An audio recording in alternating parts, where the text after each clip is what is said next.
nous sommes désormais dans la séquence des maires, ouvert un peu par notre hôtesse, notre hôte, je ne sais pas comment il faut dire, Madame la maire du 8e arrondissement, Jeanne Dautzer.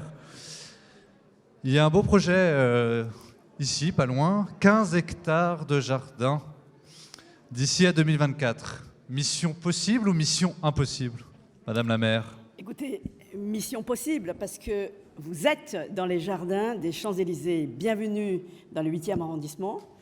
Comme vous le savez, ces jardins existent depuis le XVIe siècle et ensuite, il y a eu amélioration et ils ont été conçus par Alphand. Donc, ce projet en question est inscrit dans le schéma directeur de la ville de Paris. C'est la raison pour laquelle je vous ai entendu tout à l'heure. L'intérêt pour les habitants, pour les administrés et pour les touristes, c'est que tout aille bien. Évidemment, nous ne sommes pas du même bord politique avec Anne Hidalgo, mais j'avais demandé donc pendant la première mandature que ce projet puisse être inscrit donc dans la mandature 2020-2026 et c'est le cas. Donc ce projet va voir les jardins rénovés parce que c'est vrai, pendant les 20 dernières années, pas de budget de fonctionnement parce que mon prédécesseur qui a géré pendant 37 ans cet arrondissement n'a pas obtenu de budget parce qu'il était en opposition frontale avec M. Delanoë. Ça ne vous a pas échappé que la mairie de Paris est passée à gauche en 2001 et depuis, les maires d'arrondissement d'opposition, nous souffrons un peu. Mais bon, l'essentiel, c'est de pouvoir créer un dialogue, de pouvoir parler avec la mairie centrale parce que le statut des mairies d'arrondissement, nous dépendons complètement financièrement de la ville de Paris. La maire Anne Hidalgo a annoncé pendant la campagne des municipales un Big Bang de décentralisation, à défaut d'un Big Bang dans le Grand Paris. Qu'est-ce que vous en attendez justement? Eh bien, Madame Hidalgo a été à l'écoute des maires, que ce soit des maires d'arrondissement de son bord et de l'opposition.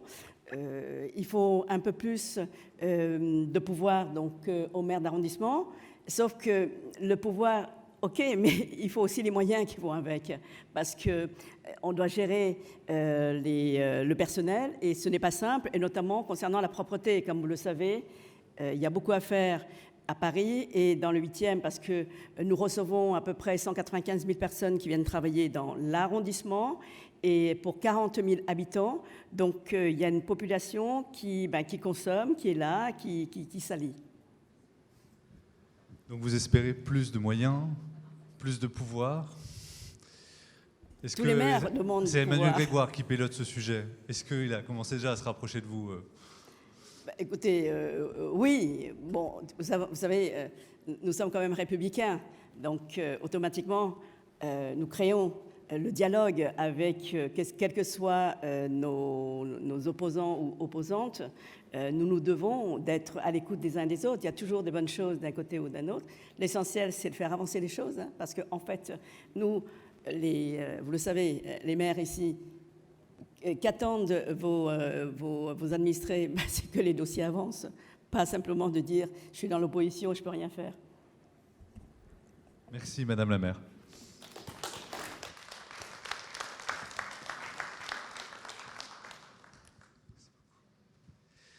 J'appelle Maxime Tory, jeune maire de 30 ans, maire de Montmorency. 29, encore plus jeune. Qui a écrit un formidable livre intitulé « Les jeunes meurent toujours les premiers ». Il a réussi à passer l'oral de l'ENA malgré ça. Bien joué. Donc vous êtes aussi vice-président de Plaine Vallée Forêt de Montmorency. Vous m'avez dit en préparant cette intervention, Montmorency est une ville d'exception aux frontières de la métropole. Qu'est-ce que ça veut dire concrètement? Tout d'abord, je tiens à vous remercier pour l'invitation. J'ai été élu à Montmorency sur une promesse simple, celle de refaire de Montmorency une ville d'exception. Alors qu'est-ce que ça veut dire? C'est une ville qui vous marque par son patrimoine, par son architecture, par son identité. Nous, à Montmorency, je n'ai pas une ville centrale dans le Grand Paris, on n'est même pas dans le Grand Paris. Ce n'est pas une ville qui est particulièrement bien desservie par les transports publics. Le Grand Paris s'étend jusqu'au Havre, on l'a entendu en début d'après-midi. En tout cas, nous n'y sommes pas, je ne suis pas pour le Havre. Et notre vrai élément d'attractivité, c'est le cadre de vie. Montmorency, c'est une ville qui est ancrée dans une histoire. Nous avons cette superbe collégiale qui surplombe la vallée de Montmorency. C'est à Montmorency que Rousseau a écrit son contrat social. Et c'est pour ça que par ses commerces, par son architecture, par sa douceur de vie, Montmorency peut redevenir une ville d'exception. Alors elle se situe effectivement aux frontières du Grand Paris. C'est-à-dire que nous ne sommes pas dans la structure. Je pense parler au nom d'une grande partie des élus valdoisiens en disant que nous nous sentons parfois comme les grands oubliés du Grand Paris. Mais pour autant, le tableau n'est pas complètement sombre. Comment inverser la tendance pour que vous ne soyez plus les grands oubliés? Alors, je pense qu'on peut apporter au Grand Paris. Je pense que le Grand Paris peut nous apporter. Il nous apporte déjà, puisque à Montmorency, par exemple, j'ai 80% des actifs qui travaillent à Paris ou en Petite Couronne. Donc on a tout intérêt à la réussite de ce projet du Grand Paris. Et je pense que des villes comme Montmorency, les villes qui sont aux frontières du Grand Paris, peuvent elles aussi apporter pour créer un Grand Paris écologique, environnemental, un Grand Paris vert. Et vous le savez, si on en a déjà discuté, moi j'ai fait ma campagne sur le refus de la densification. Pas par idéologie, bon, je sais que je ne me ferai pas que des amis aujourd'hui, mais pas par idéologie, simplement parce que Montmorency est un territoire restreint, avec 30% du territoire qui, en raison des nuisances aériennes, n'est pas constructible. Et donc, de manière très mécanique, construire davantage, ça veut dire supprimer des espaces verts ou abîmer le cadre de vie. Donc nous, on propose autre chose. On propose de s'associer au Grand Paris à travers de nouveaux projets. On va créer un nouveau parc écologique, on va créer une maison de l'environnement, on va végétaliser certains pans de la ville, on va développer le télétravail. L'idée, il ne faut jamais oublier qu'une forêt porte le nom de Montmorency. Et je crois que c'est ça que nous, on peut apporter. On peut apporter ce patrimoine végétal, ce patrimoine architectural au Grand Paris. Vous allez pouvoir être la forêt du Grand Paris, telle que l'avait promise le président Sarkozy à l'époque. Oui, on se souvient de cette promesse qu'il avait faite en 2009. Aujourd'hui, en plus, cette forêt de Montmorency est malade. Elle est malade de la maladie de l'encre. Et entre la maladie de la forêt et la densification excessive qui aboutit à supprimer des espaces verts, c'est vrai qu'on a du mal à défendre cette spécificité. Pourtant, je crois que le territoire du Grand Paris, que notre territoire, gagnerait à conserver cette diversité qui fait sa richesse. Merci Maxime Thoré. Merci à vous.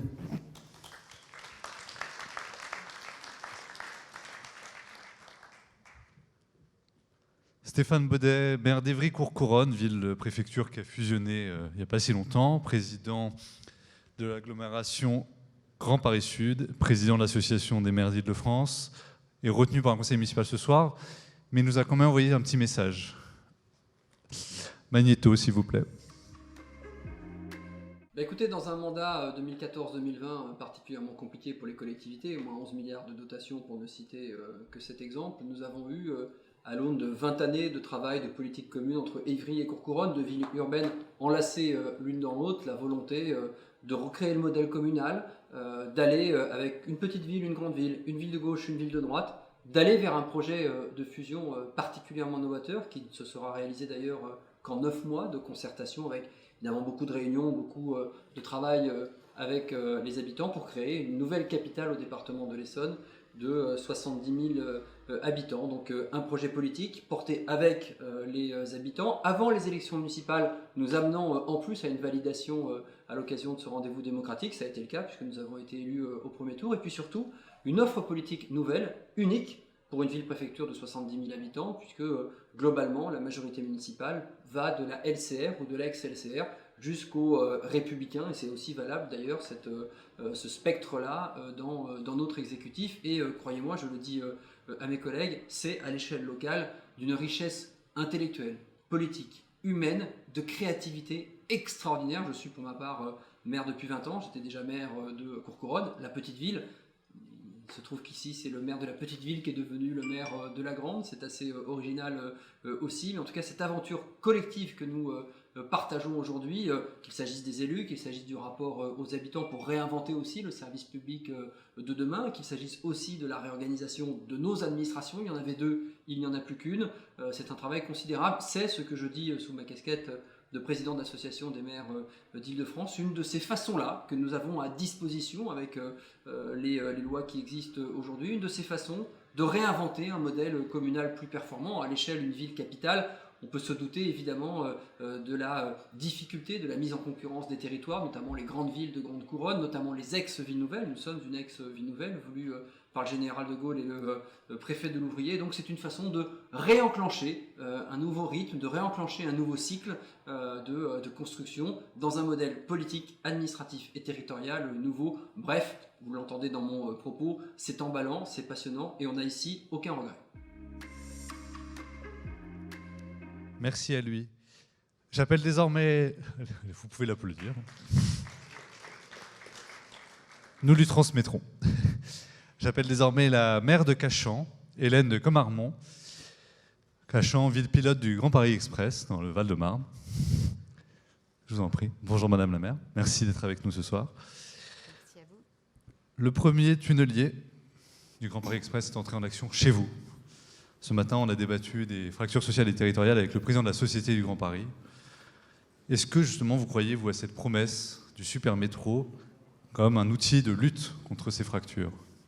Alors, d'abord, merci pour votre invitation à m'exprimer sur ce sujet, parce que c'est vrai que le Grand Paris Express, c'est un immense projet territorial et que Cachan a porté ce projet-là, a été moteur et accueillera une gare du Grand Paris Express et un tunnelier qui est donc parti de Cachan. Est-ce que c'est un moyen de lutter contre les fractures sociales et territoriales ?